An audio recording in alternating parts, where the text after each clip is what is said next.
હે guys, hello and welcome to our YouTube channel Ronak Purani coaching. તો આજે આપણે જોઈશું જેઈ નીટનો કોન્સેપ્ટ અને એના કેટલાક સવાલ જોઈશું. બરાબર, મોસ્ટ ઇમ્પોર્ટન્ટ છે ચેપ્ટર 5 સ્ટેટ્સ ઓફ મેટર અને એનો કોન્સેપ્ટ છે ગ્રેહામનો પ્રસરણનો નિયમ. ઓકે, કોના માટે લાગુ પડશે? વાયુ માટે લાગુ પડશે, કારણ કે આપણે કોની વાત કરીએ છીએ? વાયુની વાત કરીએ છીએ. ઓકે, તો લખી દઈએ પહેલાં આપણે નિયમ, પછી એનું ખોલીશું આપણે ધાગા. તો નિયમ શું છે? તો ગ્રેહામનો પ્રસરણનો નિયમ એવો છે કે વાયુનું પ્રસરણ દર, ઓકે, વાયુનો પ્રસરણ દર જેને આપણે કહીશું આર. ઓકે, આપણે લાઈન નહીં લખીએ, આપણે અહીંયા સમજાવીશું.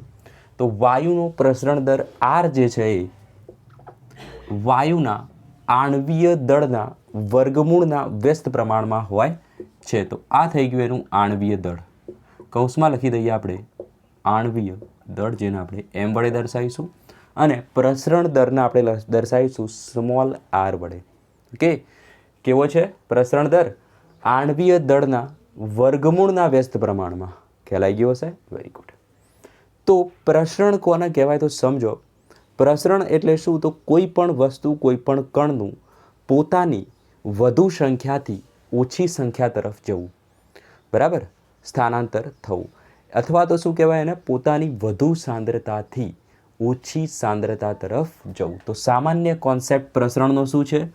તો પ્રસરણનો સામાન્ય કોન્સેપ્ટ એવો છે કે જે કણો હોય, પરમાણુ હોય, અણુ હોય અથવા દ્રવ્ય હોય, એનું પોતાની વધુ સાંદ્રતાથી ક્યાં જવું? ઓછી સાંદ્રતા તરફ જવું. ઓકે, મતલબ કે કણો આ રીતેના છે. બરાબર, અહીંયા વધુ કણો છે, અહીંયા 3, 4, 5 કણો છે. તો પ્રસરણ ક્યાં થશે? વધુથી ઓછું તરફ જશે. તો આ પ્રક્રિયાને શું કહીશું આપણે? પ્રસરણ કહીશું. અને પ્રસરણ થવામાં કોઈ એક્સ્ટ્રા ઇફોર્ટ કે કોઈ એક્સ્ટ્રા બળ લગાડવાની જરૂર પડતું નથી. પ્રસરણ કેવું થતું હોય છે? ઓટોમેટિક થતું હોય છે. ચલો, આ થઈ ગયું પ્રસરણ. તો આપણે વાયુની વાત કરીએ, અતિ સામાન્ય વાત. વાયુની વાત કરીએ તો પણ આપણે સાંદ્રતા યુઝ કરી શકીએ છીએ, પણ આપણે અહીંયા કયો ટર્મ યુઝ કરીશું? વધુ દબાણથી ઓછા દબાણ તરફ થાય. તો વાયુનું પ્રસરણ ક્યાં થશે? વધુ દબાણથી ઓછા દબાણ તરફ જશે. ફોર એક્ઝામ્પલ, આપણે ડીઓ યુઝ કરતા હશો તમે, બરાબર? તો ડીઓ જે છે એની અંદર વાયુ જે ભરેલો હશે, બરાબર, એર હોય, એ એરનું પ્રેશર ડીઓમાં વધારે હોય કે એટમોસ્ફિયરમાં વધારે હોય? ડીઓમાં વધારે હોય, કારણ કે ખીચોખીચ ભરેલો છે, સિલિન્ડર નાનું છે. તો પ્રસરણ ક્યાં થાય છે એનું? બહાર થાય છે. ખ્યાલ આવે? એટલે તો એને એકદમ ફિટ કરવામાં આવે છે. પછી આપણે દબાઈએ ત્યારે નીકળે છે. ઓકે, ફિટ ના કરવામાં આવે તો બહાર નીકળી જાય સોમ લઈને. ઓકે, તો આ વસ્તુ છે પ્રસરણની. બીજું ઉદાહરણ જોઈએ તો જ્યારે આપણે હવા આવતી હોય છે, બરાબર, ખૂબ જ જોરદાર વાવાઝોડા ટાઈપની હવા આવતી હોય છે, તો એ પોતાના વધુ દબાણથી એ ક્યાં જતી હોય છે? ઓછા દબાણ તરફ જતી હોય છે. જ્યાં આગળ વાયુનું ઓછું દબાણ હોય ત્યાં આગળ એ શું થતી હોય છે? પ્રસરણ પામતી હોય છે. તો આ ઘટનાને કહીશું આપણે પ્રસરણ. ચલો, હવે ખ્યાલ આવી ગયો હશે. તો આના હવે આપણે એક નીકાળી દઈશું અને સમજીશું ગ્રેહામનો પ્રસરણનો નિયમ શું કહે છે. ચલો, તો ગ્રેહામનો પ્રસરણનો નિયમ આ ક્યાંથી આવ્યું?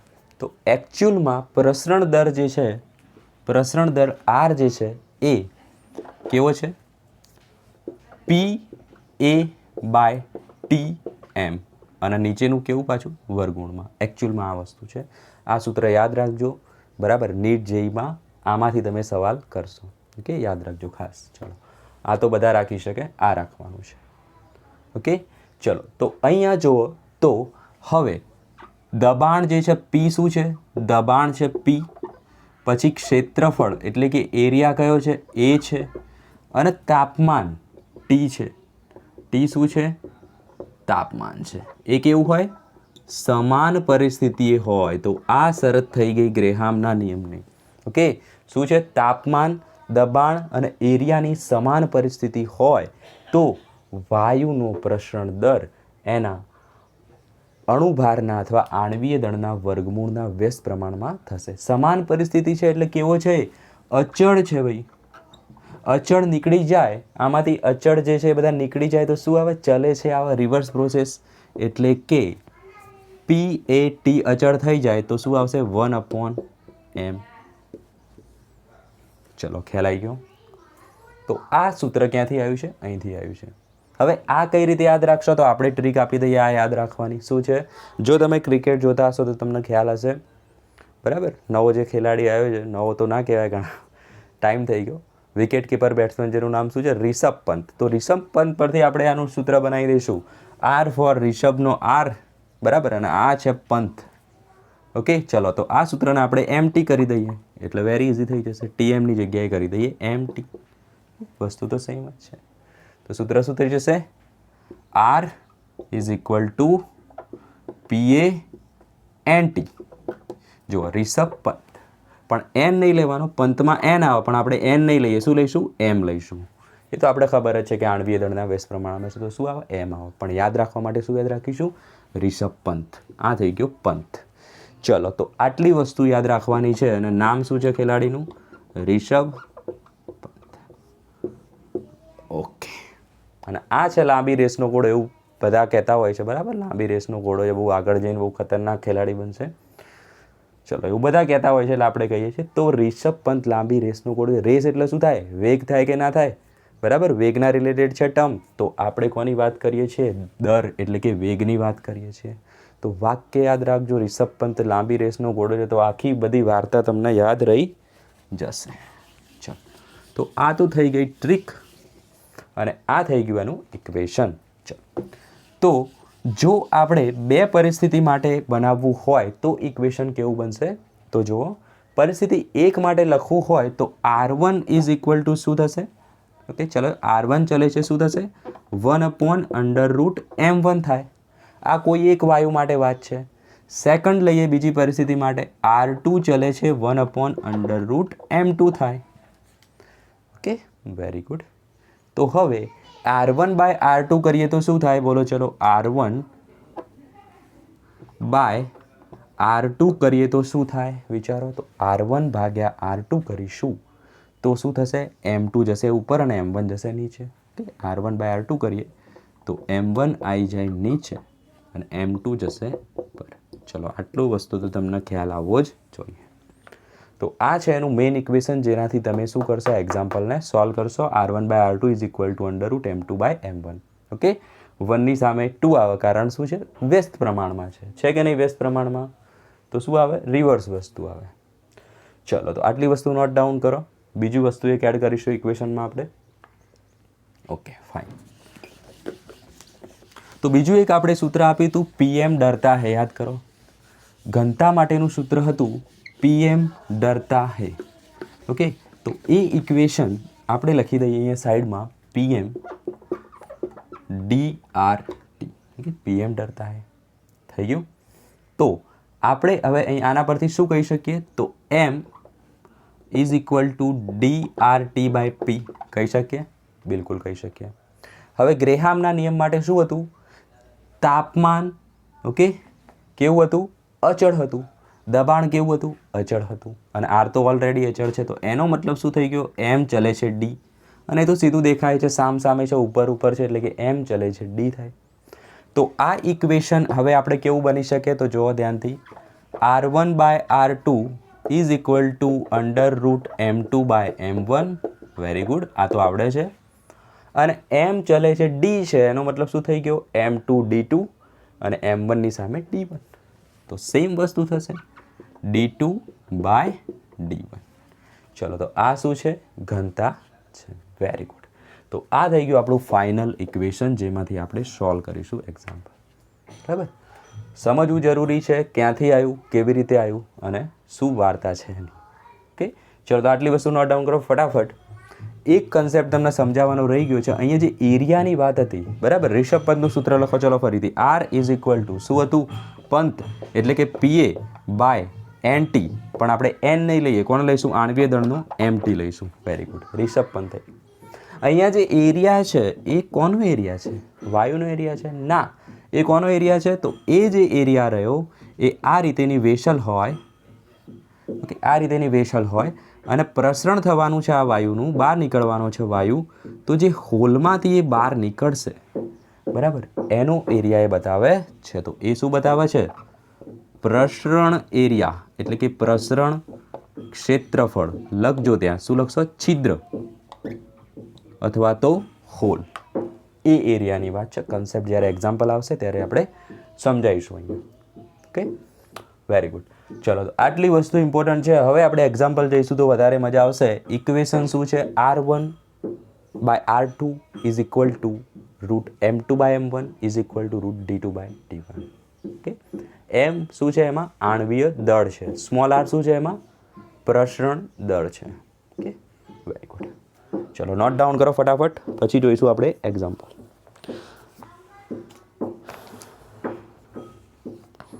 તો આપણે આના 3 એક્ઝામ્પલ જોઈશું અને ત્રણેયમાં સ્ટેપ બાય સ્ટેપ એનું લેવલ આપણે વધારતા જઈશું, બરાબર. અને 3 એક્ઝામ્પલ જે છે એ પૂછાઈ ગયેલા એક્ઝામ્પલ છે, બરાબર. તો ખાસ ધ્યાન આપજો. અહીંયા જે લોકો જેઈ અને નીટને સિરિયસલી લઈ રહ્યા છે એ નોટ્સ પણ બનાવતા જજો.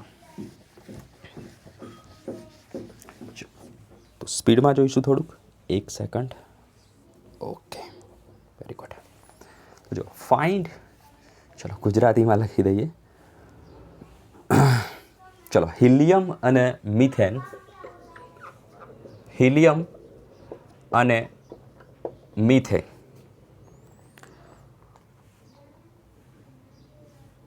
નો પ્રસરણ દરનો ગુણોત્તરનો મતલબ શું થાય? રેશિયો. ગુણોત્તરનો રેશિયો શોધો, બરાબર. જો આ રકમમાં લખેલું પણ હોય, ના પણ લખેલું હોય, આપણે શું સમજવાનું? સમાન તાપમાન, દબાણ અને એરિયાની પરિસ્થિતિ. ઓકે, આ વસ્તુ રકમમાં લખેલી પણ હોય અથવા ના પણ લખેલી હોય, આપણે આને સ્વીકારી દઈશું. Okay, very good. તો હિલિયમ અને CH4નો પ્રસરણ દળનો આપણે ગુણોત્તર શોધવાનો છે. તો ઇક્વેશન આપણી જોડે આવું હતું, R1/R2 is equal to √M2/M1. Okay, તો પ્રસરણ દળ આપણે પહેલાં લઈએ હિલિયમનો, RHE/R CH4 is equal two શું આવશે?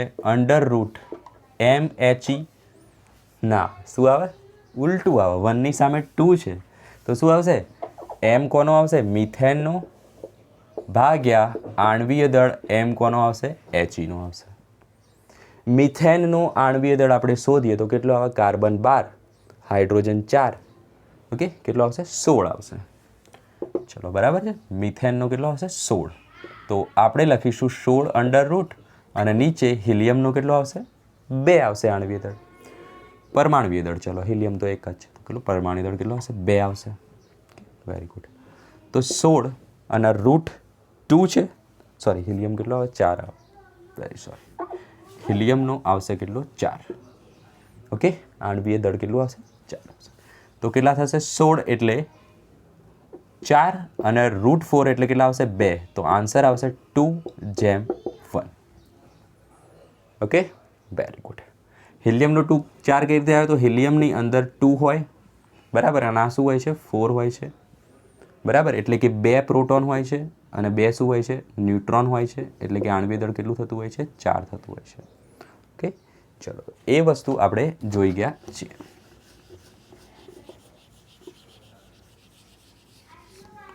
તો નેક્સ્ટ જોઈએ હવે આપણે 2:1 જવાબ આવી ગયો રેશિયો, બરાબર. ખાસ ધ્યાન આપજો, કોનો રેશિયો માંગ્યો છે ને એ ઇમ્પોર્ટન્ટ છે, બરાબર.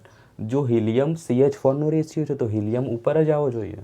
જો CH4 અને હિલિયમનો રેશિયો માંગ્યો હોત તો જવાબ તમારો ઉલટો આવત. અહીંયા ખાસ ધ્યાન આપજો, ઇઝી એક્ઝામ્પલ છે પણ ભૂલ અહીંયા કરતા હોય છે સ્ટુડન્ટ. જેનો રેશિયો માંગ્યો છે, જે પહેલાં છે એ ઉપર હોવું જોઈએ. Okay, clear. નેક્સ્ટ એક્ઝામ્પલ આપણે જોઈશું.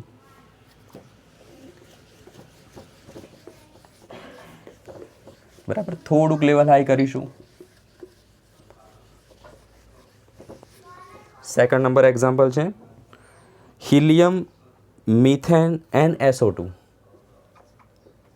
હિલિયમ મિથેન અને SO2 નો પ્રસરણ દરનો ગુણોત્તર શોધો. સમાન પરિસ્થિતિ આપેલી છે. ઓકે, તો અહીંયા તો આપણે જો 3 વાયુઓ છે તો R1/R2/R3 એવું તો કરી ના શકીએ. ઓકે, સિમ્પલ વસ્તુ છે. તો આ તો સૂત્ર 2 વાયુઓ માટે જ લાગુ પડશે, પણ આમને 3 આપી દીધા. તો આપણે શું કરીએ? તો ધ્યાન આપો, 1/1નું આપણે શોધતા જવાનું. કે 1/1નું શોધતા જવાનું તો આવડી જશે. તો જુઓ, RHE એટલે હિલિયમ. ઓકે, RHE એટલે હિલિયમ. તો હિલિયમનો શોધવો હોય તો શું આવે? MHE આવે કે ના આવે? બિલકુલ આવે. તો 1/√MHE હિલિયમનું આણ્વિક દળ કેટલું થશે? 4. ઓકે, તો આન્સર શું આવશે? 1/2. 4નું વર્ગમૂળ થશે 2. Very good. સેકન્ડ જુઓ, RCH4. તો RCH4 બરાબર શું થાય? 1/N નું આણ્વિક દળ આણ્વિક દળના વર્ગમૂળના વ્યસ્ત પ્રમાણમાં હોય તો MCH4 થાય. તો CH4 નું આણ્વિક દળ કેટલું થશે? કાર્બન 12, 4 16 એટલે કે √16. તો આન્સર આવશે 1/4. થર્ડ જુઓ, RSO2. ઓકે, તો 1/MSO2. તો SO2 નું આણ્વિક દળ કેટલું થાય? સલ્ફરનું થાય 32 અને ઓક્સિજનનું 1 એટલે 16 અને 2 ઓક્સિજન છે એટલે એ પણ કેટલું થાય? 32. તો આન્સર આવશે કેટલું? 64 ગ્રામ પ્રતિ મોલ. તો 1/√64 કરીએ. 64 એટલે કોનું વર્ગમૂળ થાય? તો 8નું વર્ગમૂળ થાય. ચલો, ખબર પડી ગઈ. તો આપણે શું શોધવાનું છે? પ્રસરણ દળનો ગુણોત્તર શોધવાનો છે. પ્રસરણ દર આપણે શોધી દીધો છે, તો ગુણોત્તર લખી દઈએ. કેવી રીતે લખાય? જુઓ, RHE જેમ RCH4 જેમ RSO2 લખાય કે ના લખાય? આ રીતે પ્રસરણ દળનો ગુણોત્તર થઈ ગયો. વેલ્યુઝ મૂકી દો. હવે આની વેલ્યુઝ 1/2 છે, આની વેલ્યુઝ 1/4 છે, આની વેલ્યુઝ 1/8 છે. તો આન્સરમાં આવો ઓપ્શનમાં આવો આન્સર લખ્યો હોય તો આવો લખવાનો, પણ ઓપ્શનમાં આવું નહીં લખ્યું. ઓપ્શનમાં કેવું લખ્યું હશે? 3:2:5, 2:5:7 એ રીતે લખેલું હશે.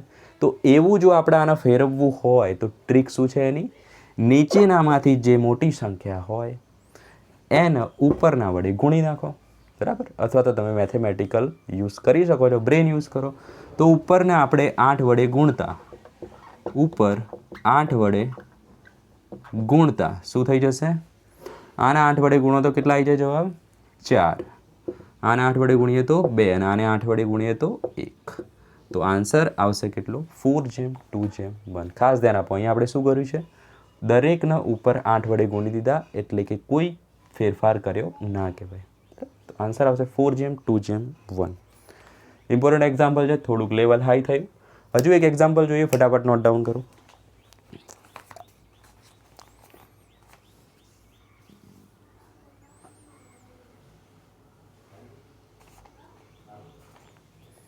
ચલો,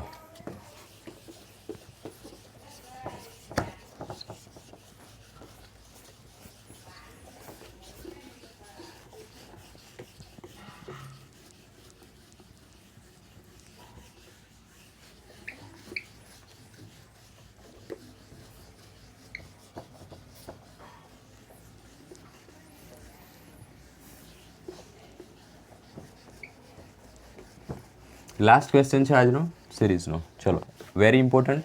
બરાબર, જોઈ લેજો. ચલો, તો અજ્ઞાત વાયુનો પ્રસરણ દર O2ના પ્રસરણ દર કરતાં, ઓકે, એક અજ્ઞાત વાયુ આપે છે. અજ્ઞાત વાયુનો પ્રસરણ દર O2 વાયુના પ્રસરણ દર કરતાં 1.73 ગણો નાનો છે. 1.73 ગણો નાનો છે. કોણ નાનું છે? અજ્ઞાત વાયુનો પ્રસરણ દર. ઓકે, નાનો છે. તો અજ્ઞાત વાયુનું મોલર માસ ગણો. તો અજ્ઞાત વાયુનું આણ્વીય દળ ગણો. શું ગણવાનું છે? અજ્ઞાત વાયુનું આણ્વીય દળ. તો એક અજ્ઞાત વાયુ છે જેને આપણે લઈ લઈએ x. બરાબર, યુ પણ લઈ શકાય, પણ આપણે લઈશું x. અજ્ઞાત વાયુ x છે, ધારો કે. ઓકે, અજ્ઞાત વાયુ x છે. તો અજ્ઞાત વાયુનો પ્રસરણ દર Rx થઈ જશે. બરાબર, O2 વાયુના પ્રસરણ દર કરતાં O2 વાયુનો પ્રસરણ દર થઈ જાય RO2. ઓકે, 1.73 ગણો નાનો છે. ચલો અહીંયા મિસ્ટેક કરો છો તમે. કોણ નાનો છે? આ પ્રસરણ દર નાનો છે, બરાબર.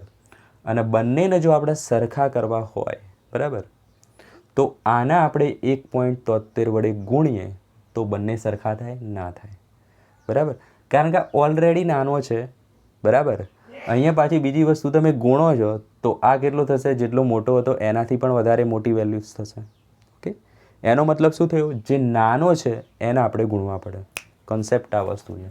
તો 1.73 ક્યાં મૂકવા એમાં સ્ટુડન્ટ કન્ફ્યુઝ થાય. તો એનો કન્સેપ્ટ શું છે? જે નાનો છે એને જ ગુણીએ ત્યારે તો બંને બરાબર થશે. ઓકે, એક વેલ્યુ છે 5 અને એક વેલ્યુ છે 10, બરાબર. આ નાનો છે તો બે કોને ગુણાય? બે અહીંયા ગુણાય કે અહીંયા ગુણાય? ઓકે, બે કોને ગુણવા પડે? આને ગુણવા પડે ત્યારે તો બંને કેવા થશે? બરાબર થશે, 10 થશે. ઓકે, તો એ જ વસ્તુ અહીંયા છે. તો આ વસ્તુનો આપણે યુઝ કરીશું 1.73 RX બરાબર RO2. પ્રસરણ દરનું આપણે એમને જે સેન્ટેન્સ આપ્યું હતું એને આપણે શું કરી દીધું? ફોર્મેટમાં લાવી દીધું. તો અજ્ઞાત વાયુનો આણ્વીય દળ શોધો એવું કીધું છે. તો હવે આપણે આ સૂત્ર લગાવી દઈએ. શું આવશે? RX by RO2 કહેવાય ઇઝ ઇક્વલ ટુ રૂટ શું આવશે? ઉપર શું આવે? નીચેનું આવે તો MO2 ભાગ્યા રૂટ MX. આપણે શોધવાનું શું છે? MX. અજ્ઞાત વાયુનું આણ્વીય દળ શોધવાનું છે, એટલે કે MX શોધવાનું છે. ચલો, RX આપ્યો છે પ્રસરણ દળ? નહીં આપ્યો. RO2 આપ્યો છે પ્રસરણ દળ? નહીં આપ્યો. પણ આપણી જોડે આ વસ્તુ છે. ઓકે, તો આના પરથી આપણે RX બાય RO2 બનાવી શકીએ કે ના બનાવી શકીએ? તો RX બાય RO2 કરીશું તો શું આવશે? 1 બાય 1.73 થાય. ઓકે, RX બાય RO2 બરાબર 1 બાય 1.73 થાય. તો એ વેલ્યુઝ અહીંયા મૂકી દઈએ. 1.73 is equal to root MO2. Okay, એટલે કે O2નું આણ્વીય દળ કેટલું થાય? ઓક્સિજનનું આણ્વીય દળ થાય 16 અને O2નું કેટલું થાય? 32. તો 32નું વર્ગમૂળ અને નીચે આવશે રૂટ MX જે આપણે શોધવાના છે. સાઈડમાં એક વેલ્યુ લખીએ. રૂટ 3 બરાબર શું થાય? 1.73 થાય કે ના થાય? બરાબર. રૂટ 3 બરાબર 1.73 થાય જે આપણે અહીંયા યુઝ કરવાના છે.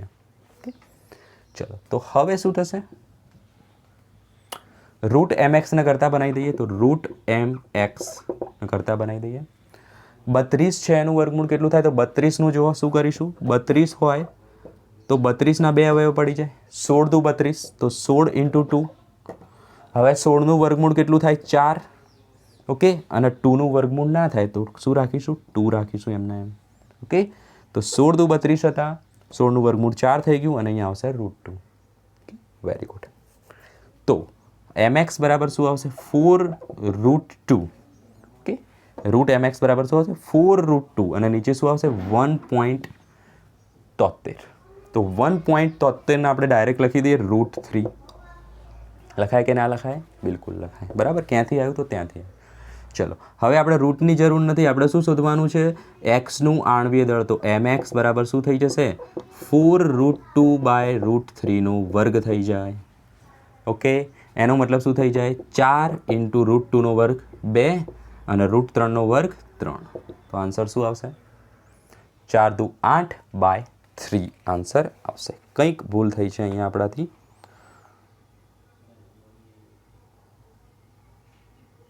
ઓકે, 4 રૂટ 2નો વર્ગ જે છે અહીંયા જુઓ. 4 રૂટ 2નો જે વર્ગ છે એમાં રૂટ 2નો તો વર્ગ કરી દો પણ 4નો નહીં કર્યો તો શું આવશે? 4નો વર્ગ 16. ઓકે, 4નો વર્ગ આવશે 16 અને રૂટ 3 જે વેલ્યુઝ હતી RX by RO2 is equal to કેટલા આવશે? 1/73. Okay, very very very very very. અહીંયા જે આપણે વેલ્યુઝ લખી છે RX બાય RO2 કેટલી લખી છે? 1/73. તો અહીંયા આપણે ભૂલ કરી છે. કેટલા આવશે? 1/73 આવશે. ઓકે, જો ઉતાવળ કરવાની નહીં તો 1/73 આવશે, બરાબર ને. RX/RO2 બરાબર 1/73. Very good. તો MXને કરતાં બનાવીએ તો શું આવશે? 4√2 બાય નહીં આવે, કેટલા આવશે? ઇન્ટુ થઈ જશે. 1.73 ક્યાં જશે? ઉપર, એટલે કે √3 ક્યાં જશે? ઉપર. ચલો વેરી ગુડ. √3 ક્યાં જશે? ઉપર જશે. તો હવે વર્ગમૂળ નીકળી જાય તો આ બાજુ થઈ જશે વર્ગ, તો 4√2 નો વર્ગ એન્ડ √3 નો પણ વર્ગ. તો 4 નો વર્ગ થાય 16, √2 નો વર્ગ 2, √3 નો વર્ગ 3. તો આન્સર કેટલો આવશે? તો આન્સર આવશે આનો 96. બરાબર. 16 દુ 32 તરી 96. 3 દુ 6, 16 96 આન્સર આવશે ગ્રામ પ્રતિ મોલ. કારણ કે આ શું છે? અજ્ઞાત વાયુનું આણ્વીય દળ છે. Most important example. બરાબર. અજ્ઞાત વાયુનો પ્રસરણ દર O2ના પ્રસરણ દર કરતાં આટલા ગણો નાનો હતો, તો જે નાનો હોય એને ગુણી દીધો. Very good. RX/RO2 બનાવી દીધું તો 1/1.73 આવ્યું. એની વેલ્યુઝ અહીંયા મૂકી દીધી અને આ બાજુ તો વેલ્યુઝ આવશે જ. પછી આપણે √MXને કરતાં બનાવ્યા, કારણ કે આપણે શોધવાનું છે અજ્ઞાત વાયુનું આણ્વીય દળના આન્સર બહાર આવી જશે. ચલો વેરી ગુડ. ઇમ્પોર્ટન્ટ શું હતું? 1.73 એટલે √3. ઓકે. ચલો, તો આ હતું ગ્રેહામનો પ્રસરણનો નિયમ અને એના કેટલાક એક્ઝામ્પલ. હજુ પણ ગ્રેહામના નિયમનો પાર્ટ 2 આવશે, જેમાં એડવાન્સ લેવલના એક્ઝામ્પલ આવશે નેક્સ્ટ લેક્ચરમાં. તો મળીએ આપણે નેક્સ્ટ લેક્ચરમાં. અત્યાર સુધી આજના લેક્ચરમાં આટલું જ. All the very best.